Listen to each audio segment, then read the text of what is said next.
이번 강좌에서는 배열의 기본적인 사항에 대해 소개합니다. 배열을 왜 사용해야 하는지, 언제 사용하면 되는지에 대해 살펴보고 기본적인 사용을 위한 문법을 설명합니다.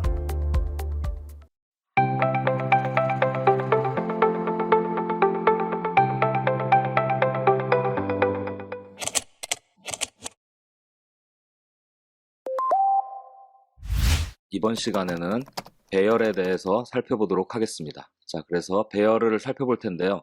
그래서 배열이라는 거는 기본적으로 하나의 이름으로 여러 개의 데이터를 저장할 수 있는 자료 구조예요. 무슨 얘기냐? 예를 들어서 설명을 해볼게요. 여러분들이 학생 3명의 성적을 입력받아서 평균을 구한다고 생각해 보세요. 그러면 학생 3명의 데이터를 받아야 되죠. 그리고 그 데이터를 받아서 낼 평균값이 저장될 변수를 만들어야 됩니다.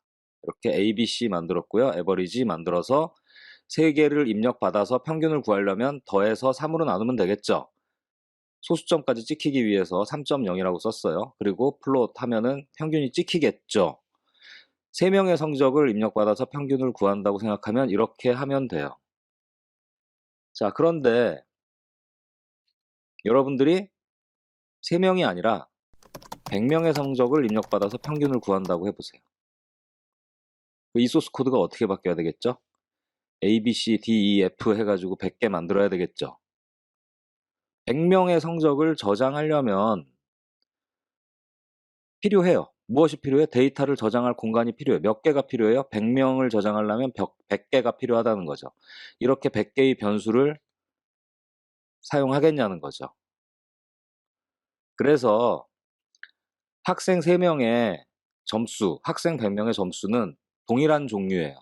값만 다르지. 그죠? 다 정수라고 하면 정수예요. 이렇게 여러 개의 데이터를 이름 하나로 묶어서 여러분들이 선언하고 관리할 수 있어요. 예를 들어 볼게요. 인티저 A 하면 정수 1개 저장하는 변수입니다. 정수 3개 저장하려면 이렇게 여러분들이 쓰면 돼요. 꺽쇠가로하고 안에다가 3 하면 어레이라는 이름으로 몇 개 만들어라? 3개 만들어라. 하나 더 볼게요. 만약에 스코어라는 이름으로 정수 1개를 저장하는 변수를 만들었습니다.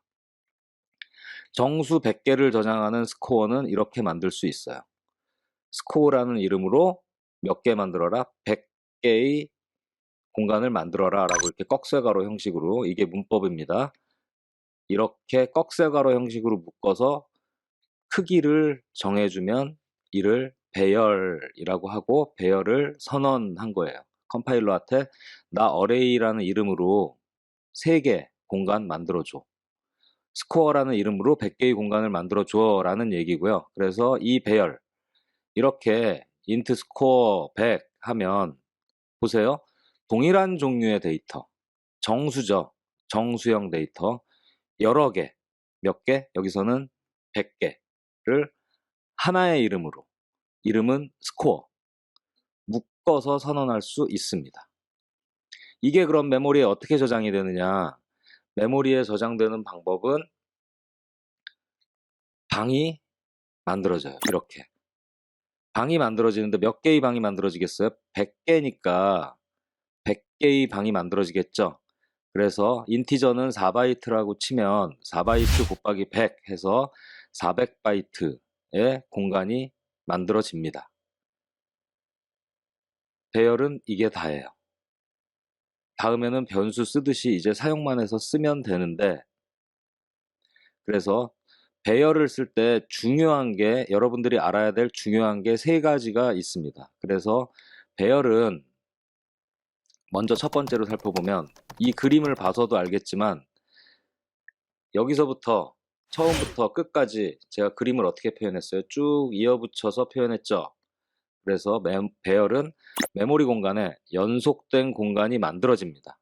만약에 메모리가 꽉 차서 연속된 공간이 없다, 연속된 메모리 공간이 없습니다 라고 하면 배열을 못 만듭니다. 그럼 어떻게 될까요? 여러분들이 봤을지도 모르는 이런 메모리가 부족합니다와 같은 종류의 오류가 나면서 프로그램이 동작을 멈추게 될 거예요. 그래서 이렇게 연속된 메모리 공간이 없을 경우에는 안 만들어진다. 즉 배열은 메모리 공간에 연속된 공간에 만들어진다. 중요한 얘기 첫 번째고요. 두 번째 중요한 얘기는 배열은 만들어질 때 첫 방 번호가 있어야 되겠죠. 100개면 공간 여기 보면은 번호가 다 있어요. 방 번호가. 그런데 중요한 게 배열의 첫 번째 방 번호는 몇으로 시작합니까? 0으로 시작합니다. 아, 교수님 왜 1이 아니고 0이에요? 만든 사람이 0으로 시작하게 했어요. 그래서 0번째 방부터 시작을 합니다. 그래서 여러분들이 배열을 선언할 때 이렇게 스코어 해가지고 100 한 거는 배열의 데이터가 100개다라는 크기를 의미를 하고요. 자, 보시면 배열의 첫 번째 방과 마지막 번째 방을 보면 0번째 방부터 몇 번째 방까지 있어요?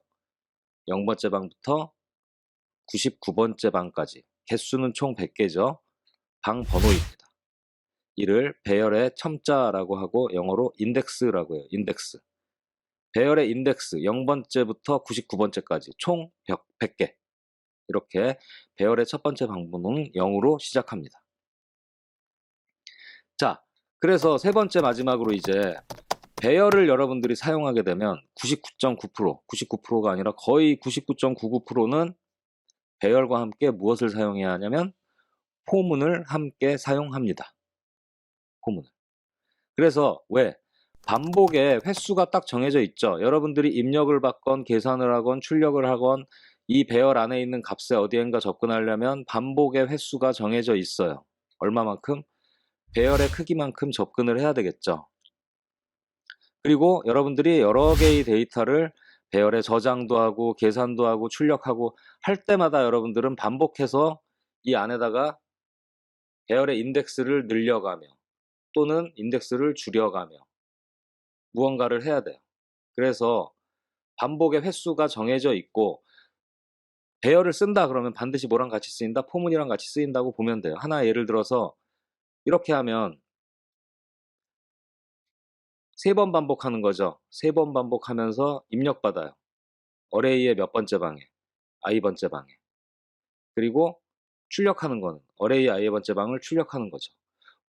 폼은 여러분들한테 설명할 때 i는 0부터 했던 거 기억하시죠?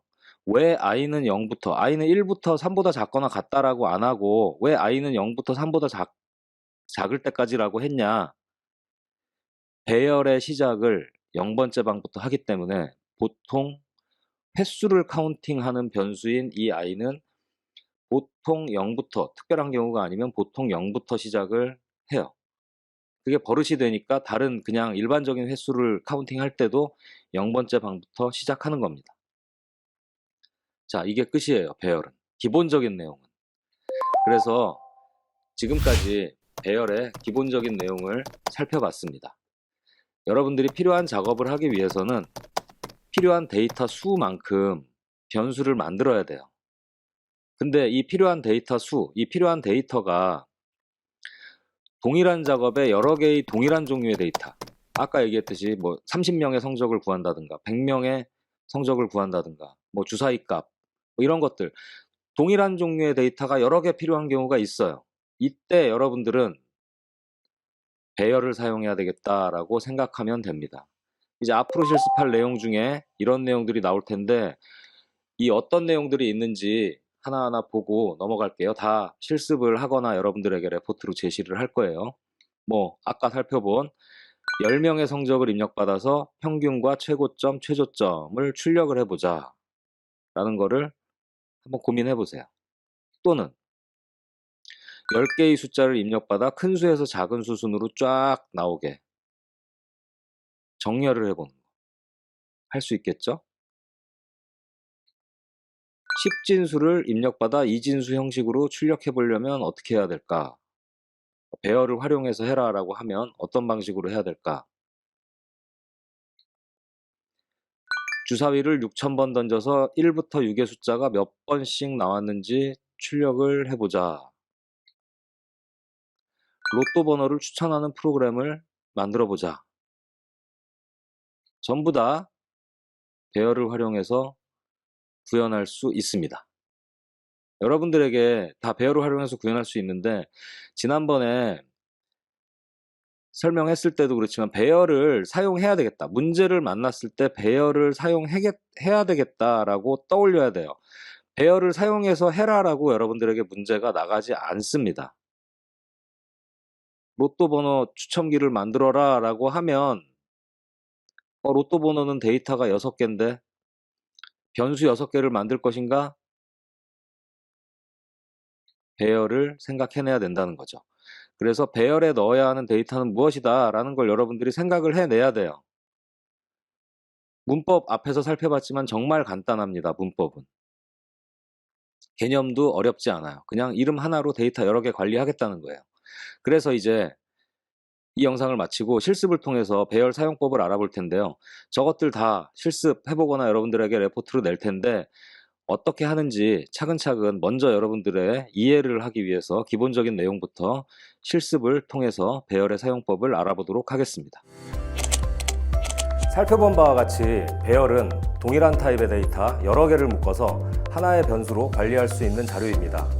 많은 데이터를 처리할 때 데이터가 동일한 타입의 동일한 목적으로 사용된다면 배열을 만들어서 활용하겠다는 생각을 떠올리시기 바랍니다. 다음 차시에는 이번 차시에서 설명한 내용을 소스 코드로 살펴보는 시간을 갖도록 하겠습니다.